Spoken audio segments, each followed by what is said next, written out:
Bonsoir à tous et à toutes, ravi de vous retrouver dans cette salle où nous nous sommes tant de fois réunis pour des séances certaines mémorables, toujours intéressantes sur des sujets inédits de notre histoire locale et régionale.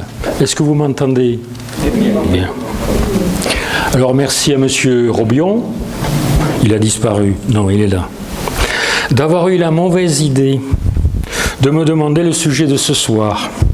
La pression de la machine 24 est au maximum à plus de 12 bars pour un poids de charge de 21 tonnes qui a son poids maximum en ordre de marche.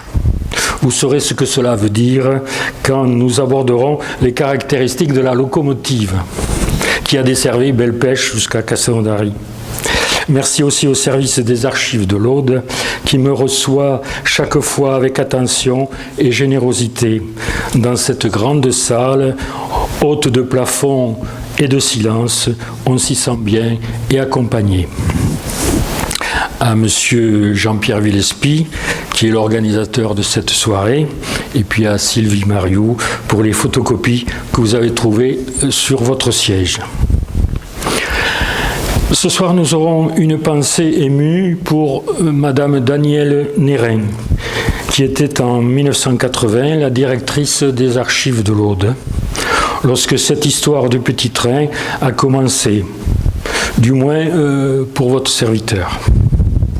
En effet, j'étais en poste à ce moment-là à Nanterre et j'avais le loisir de venir aux archives des Hauts-de-Seine consulter les boîtes que m'envoyaient par la poste les archives de l'Aude.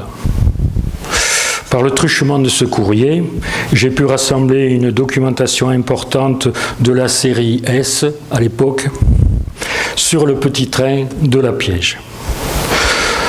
Tout ceci pour répondre à la sollicitation d'un professeur de Toulouse qui s'appelait M. Bernet, qui m'avait invité à participer au 54e congrès de la Fédération historique du Languedoc méditerranéen et du Roussillon, qui devait se tenir à Castelnaudary au mois de juin 1981. On trouve d'ailleurs cette communication dans les actes de ce congrès. Daniel m'a été d'un grand secours à ce moment-là. Je lui suis extrêmement reconnaissant et je l'ai revue en 2001 lorsqu'elle était aux Archives nationales en charge de la commémoration du centenaire de la loi de 1901 sur les associations. C'est là que j'ai fait sa connaissance car en 1981, notre relation, bien qu'amicale, ne fut que épistolaire et téléphonique. En 2007, j'ai eu la chance et la joie de la retrouver à Pamiers, où elle allait présider la Société historique et archéologique de Pamiers et de la Basse-Ariège. Malheureusement, pour des raisons de santé, elle n'est pas là ce soir, ce que je regrette beaucoup. Monsieur Robion parlait d'une connaissance de 40 ans, moi c'est d'une amitié de 41 ans, qui laisse des traces dans l'esprit et dans le cœur.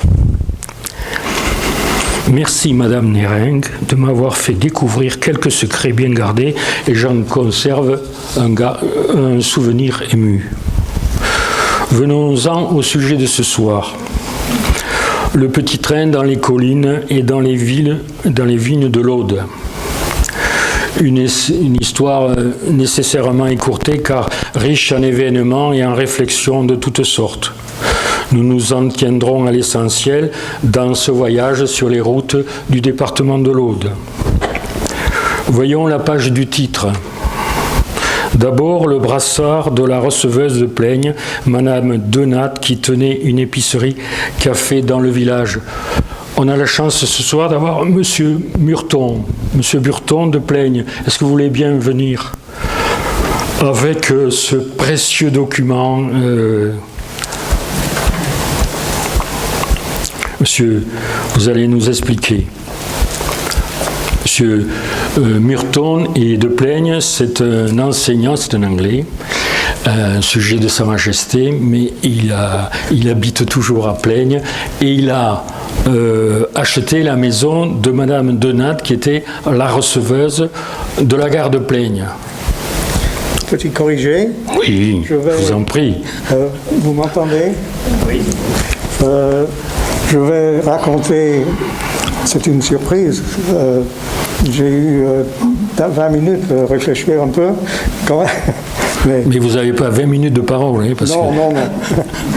Comment je suis tombé sur le brassard et un billet et autre chose.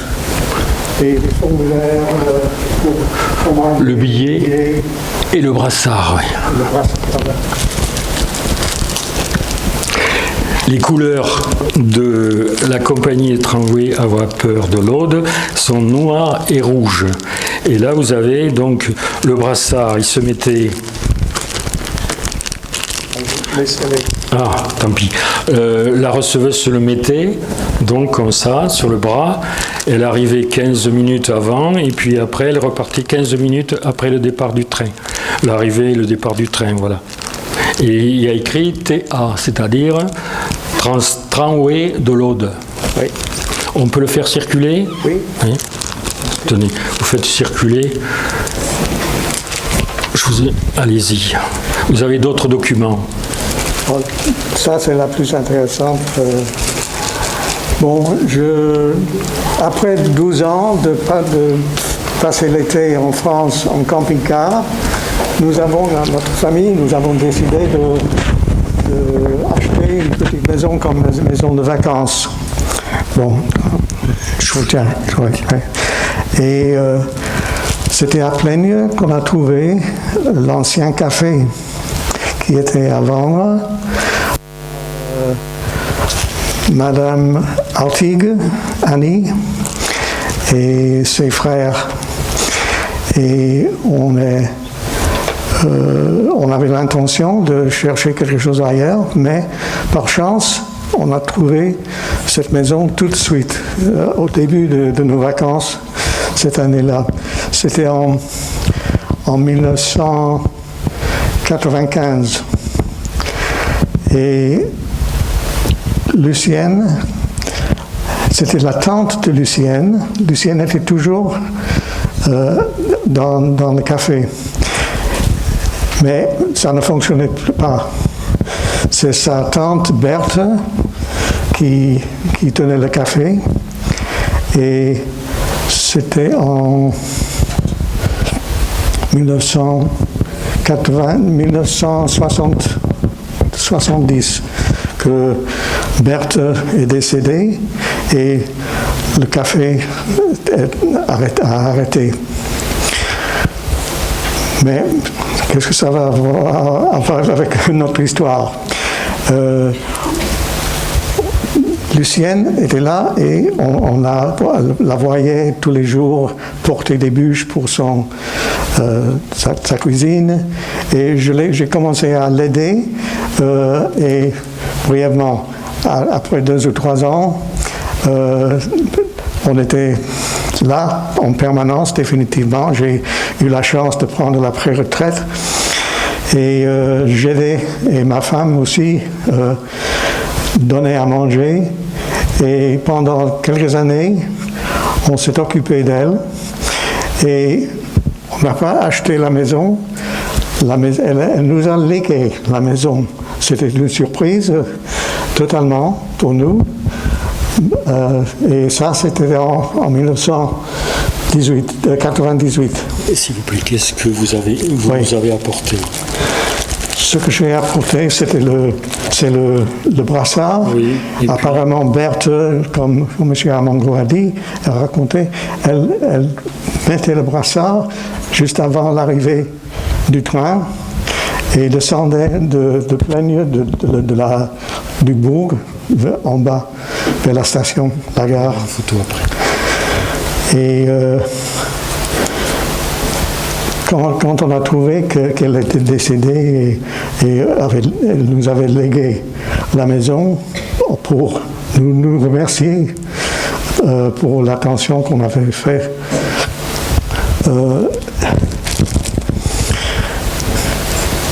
Évidemment, la maison n'avait pas changé. Le café était dans l'état, dans son jus,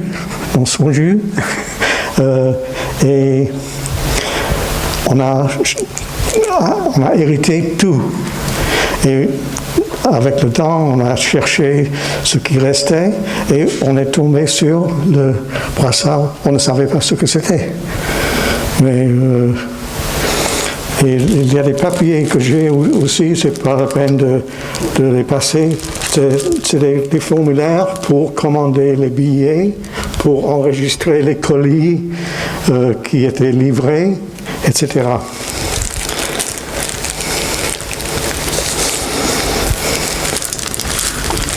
Et on a quelques détails. Mais malheureusement, pas grand-chose.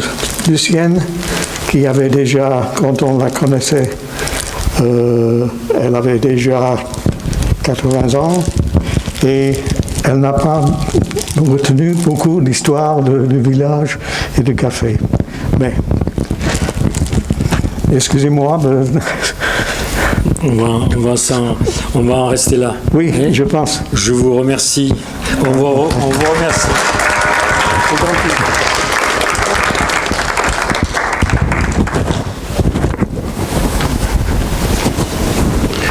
Donc,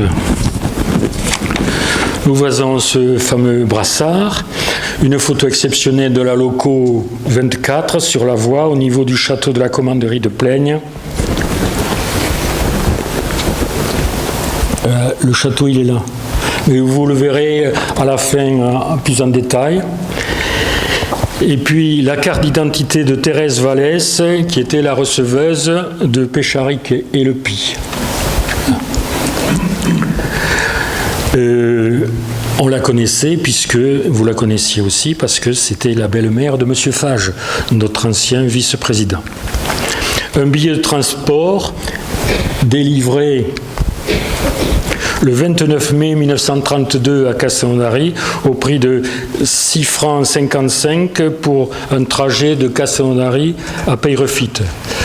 Trajet effectué en autobus. À l'époque, il n'y avait plus de train. Et puis un coupe-billet. C'est assez original, ça. On le mettait donc à l'index. Vous aviez la liste de toutes les gares et les haltes et on mettait le curseur, on va dire, ou le coupe-billet sous la halte où la gare a desservir et là, on coupait le billet. Voilà.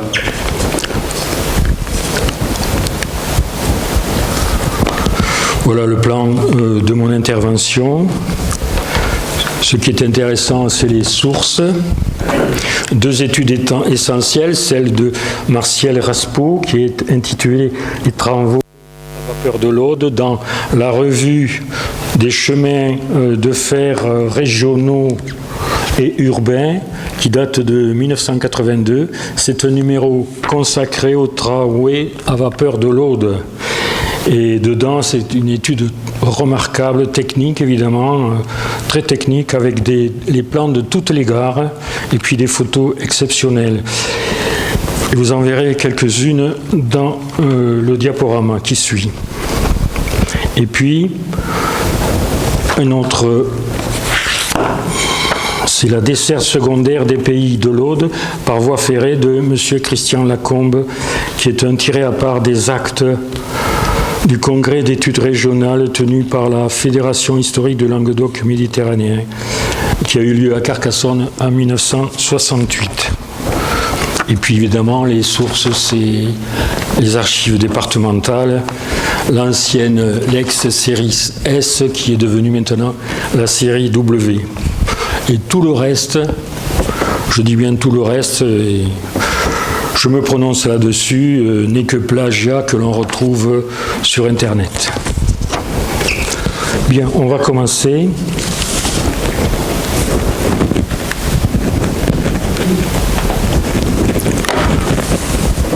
Les tramways à vapeur du département de l'Aude représentent l'exemple idéal des chemins de fer sur route à la fin du XIXe siècle.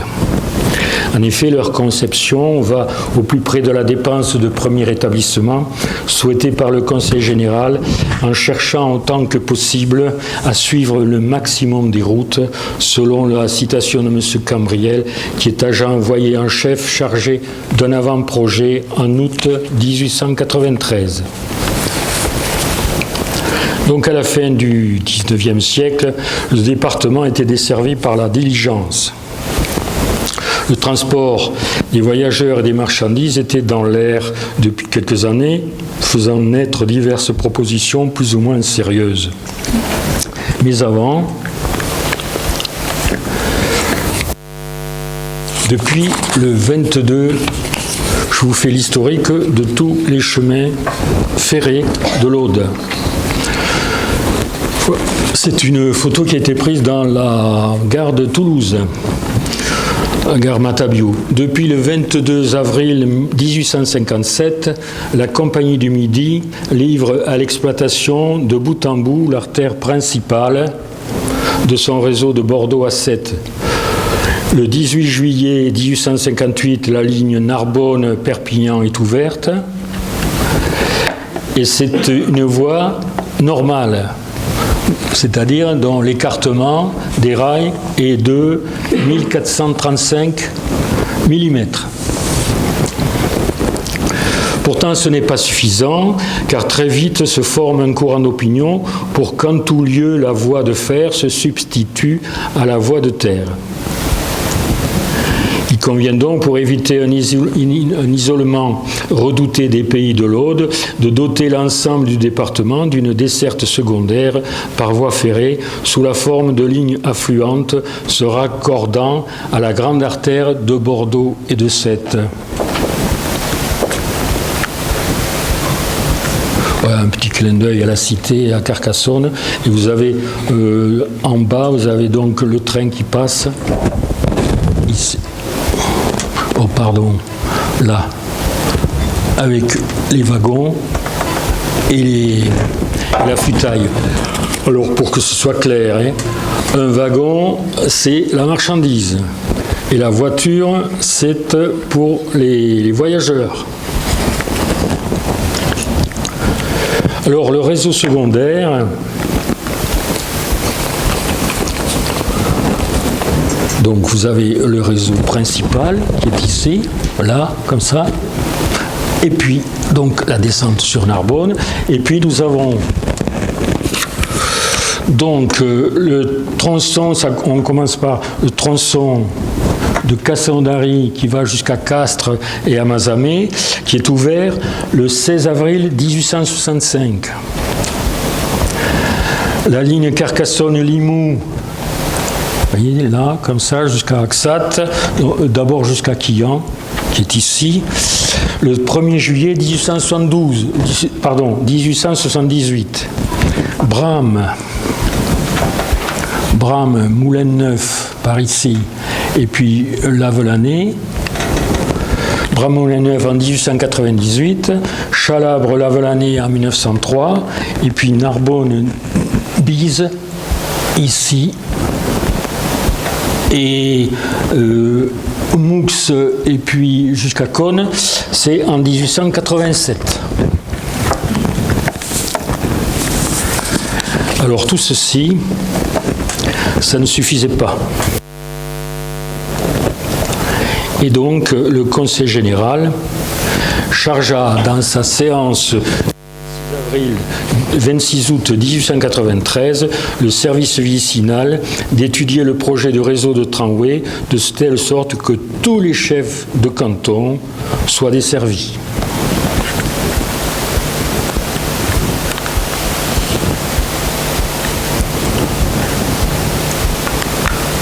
Voilà. Alors c'est un projet qui est appuyé évidemment par deux hommes éminents, influents, qui sont de l'Aude évidemment, Adolphe Turel. Adolphe Turel est ministre des Travaux publics de 1896 à 1898. Mais ce qui nous intéresse ici, c'est qu'il est le propriétaire du château de Blasens, qui est juste à côté de Plaigne. Et puis, Armand Gauthier, dit Gauthier de l'Aude, président du Conseil général de l'Aude depuis plus de 20 ans, et qui sera ministre des Travaux publics de 1905 à 1906.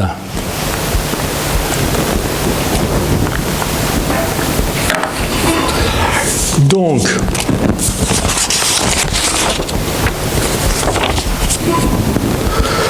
M. Cambriel, donc, qui est l'agent envoyé en chef, demanda donc un congé de 20 jours et obtint une bourse de 800 francs pour aller examiner sur place les réseaux déjà qui étaient en place. C'est ainsi qu'il visita le Rhône, la Gironde, la Loire inférieure et la Sarthe. Il revint en Carcassonne enchanté par ce type de chemin de fer et à partir de mai 1894, il entreprit les premiers relevés de terrain. Son rapport accompagné d'un projet de convention fut présenté à la session de septembre 1895 et le texte de la convention fut réexaminé à la session suivante et fut communiqué aux 18 personnes ou organismes intéressés par ce projet. Il n'y en a qu'une. Un projet qui a été retenu, c'était celui de M. Croisier. Mais celui-ci était un sujet belge.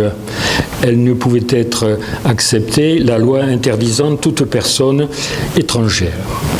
On trouva donc un arrangement convenable en faisant céder les droits de M. Croisier à son correspondant dans le Midi, M. Bardol, qui sera déclaré définitivement concessionnaire des lignes des tramways de l'Aude, celui-ci ayant au préalable accepté charges et obligations le 4 janvier 1897, et ce pour une période de 75 ans. Mais on verra que cette période était trop grande puisque malheureusement, le tramway s'arrêta avant. Alors, vous avez ici, vous prenez vos feuilles. La première feuille pour visualiser les chefs-lieux de canton au doigt.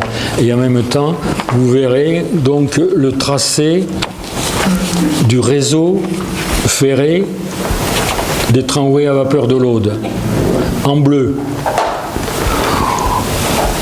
Et puis, vous avez donc, la feuille avec la carte. Hein. Vous avez donc, on ouvre les lignes. La première, c'est Carcassonne-Lézignan. Je vais mettre là. Carcassonne-Lézignan. Là, comme ça, en passant par Olonzac, mais on arrive d'abord à Cône. Et là, on ouvre, c'est la première ligne qui est ouverte le 10 mars 1901. Et elle a 23 km. Et puis après, les autres se succéderont. Homs-Lézignan, Homs, c'est par là, en 1901. Puis après, il y aura Carcassonne-Conques. Carcassonne-Conques, c'est ici. On ira à Lastour plus loin, après. Puisqu'il n'y a que 9 km, et Conques-Lastour en 1903. Lézignan, la nouvelle, qui est quand même la plus longue, non, c'est celle Carcassonne-Lézignan. Ça, c'est en 1902, 1904. La quatrième, c'est Castelnaudary-Belle-Pêche, ici, qui est ouverte en 1903, le 1er janvier jusqu'à Salles, et puis jusqu'à Belle-Pêche, le 14 juin, cela à la demande des Bellopodiens, parce que c'était la fête locale. Il y a eu évidemment une très grande fête. Puis nous avons Bram-Fangeau, et Bram-Cessac. Celle-là sera ouverte en 1905 et 1906. Et puis vous avez le secteur de Narbonne et des Corbières. En 1905, Ripaut-Tuchan était déjà ouvert en 1902. Donc vous voyez, en 4 ans, toutes les lignes ont été ouvertes. Et sur la ligne du Midi, Bordeaux 7, eh bien, C'est un réseau d'intérêt régional à voie normale, ouverte en 1857, comme je l'ai dit, et il y a 5 points d'ancrage du réseau complémentaire d'intérêt local à voie métrique. Et la voie fait 1 mètre de large pour les tramways. Alors à Castelnaudary, Bram, Carcassonne, Lézignan et Narbonne. Nous allons, pour la suite, décrire, bon, vous l'avez sur le papier, je viens d'en parler, on continue. L'équipement des voies, ce qu'il faut retenir sur l'équipement des voies et des lignes. La voie n'est pas un site propre, sauf exception pour les déviations. Je veux dire, un site propre, c'est un trajet spécial pour la voie. Non, elle emprunte la route, à droite ou à gauche ou sur le côté, appelé l'accotement. Les rails utilisés sur les réseaux sont du type Vignolles, c'est-à-dire qui ont 20 kg par mètre, en barre de 10 mètres. Sur la route, les rails sont posés sur des traverses de bois. Nous verrons quelles conséquences ça portera par la suite. Vous voyez là cette image qui est très belle. C'était sur un chantier ambulant. On a le sillage des traverses qui font donc 1,50 m de long, qui fonctionne avec une locomobile et puis une scie à ruban.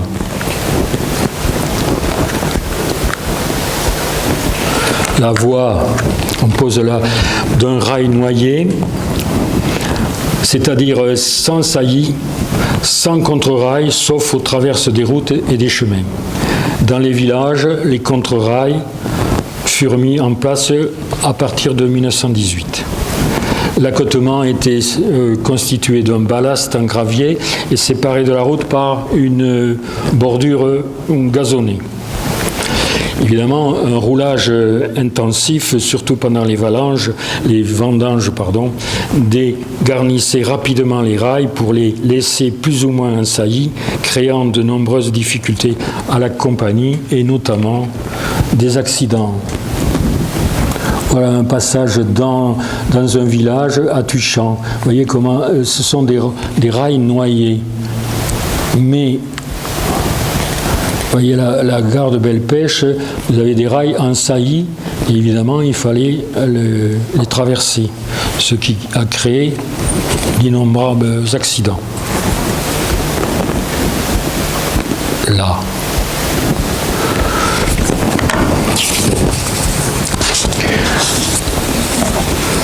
Ajoutons qu'il faudra attendre 1920 pour voir les premiers goudronnages qui améliorèrent la situation. On construisit des ponts métalliques, 4 tunnels. Celui de l'Astour est maintenant utilisé en sens unique. Il n'en reste qu'un ripeau utilisé par la route de Tuchan. Ça, c'est une très belle photo. C'est une vue particulièrement intéressante car elle montre bien la nature des sites des Corbières. Un train de la ligne Tuchan-Ripaud, chargé de futailles, traverse la Berre sur le pont routier avant de s'engager dans le tunnel de Ripaud, évitant un coup de la route qui passe. La route est là, elle passe comme ça sur le côté et comme l'angle était trop aigu, eh bien il a fallu construire un tunnel. Vous voyez un peu ce que cela a coûté. Le type,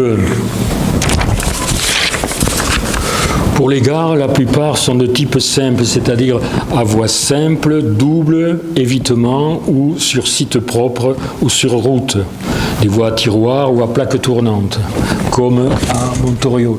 La plaque tournante, c'est ça là. Et bien, là.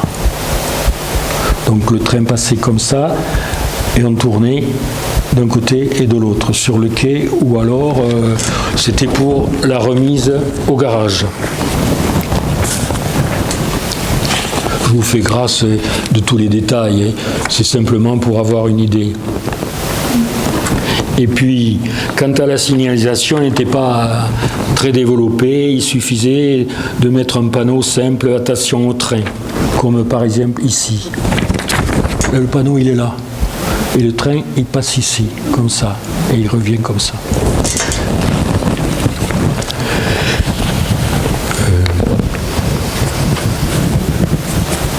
Par contre, on note aux abords des passages à niveau avec les lignes du Midi, des signaux de ralentissement ou d'arrêt absolu à l'entrée des dépôts et ateliers de Narbonne, Lézignan et Carcassonne.